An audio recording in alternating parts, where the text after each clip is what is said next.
Hello. I never really knew how to respond when someone would say to me, Renee, you are so strong. Thank you. Um, I know. Or, no, I'm not.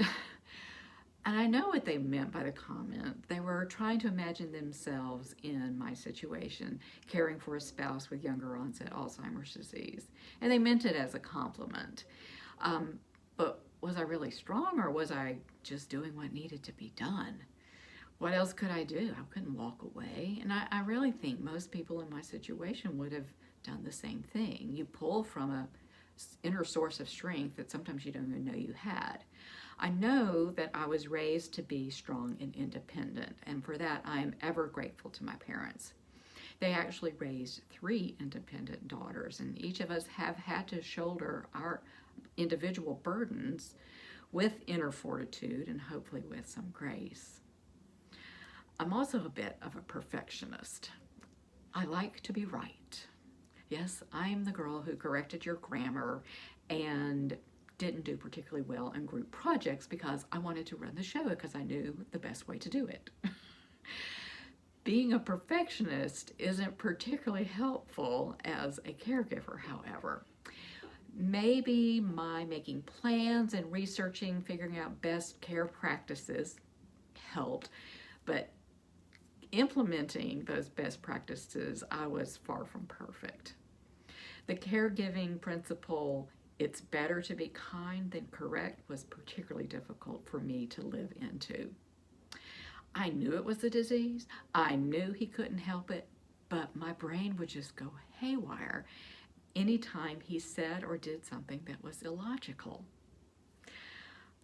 So, for example, early in the disease, Harvey became fixated on this need for a new digital camera. I knew that he would never be able to figure it out, and it was driving me crazy that we were going to spend our money on this. It was driving me so crazy. I brought it up with my counselor, who showed me the light essentially by saying, "What's the harm?" And indeed, what was the harm? So we went to the store, we bought his camera, and he had delight and joy for a few minutes. He never learned how to use that camera, and I was able to give it to our older daughter later, but so silver linings there.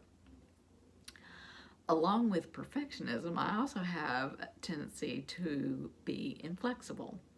When I've created a plan, I know how it's supposed to work, and when that plan blows up or even gets altered a little, I can become angry and simmer and stew in my own juices.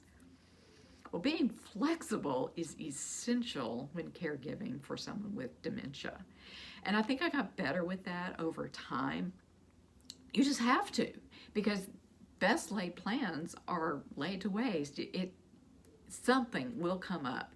So I learned to make contingencies and just learned to go with the flow, reading how Harvey was responding and altering my responses and changing things as I went.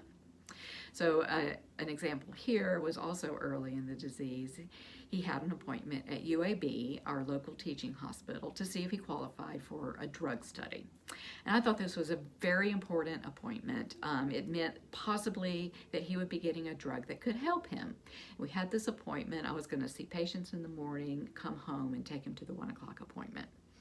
Well, when I called home to tell him I was on my way, he didn't answer. And when I got home, he wasn't there. I didn't know where he was. And through tears, I had to call the nurse at UAB and say that we were going to have to schedule.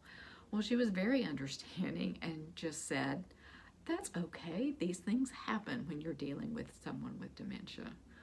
Of course they do. And I learned that lesson gradually.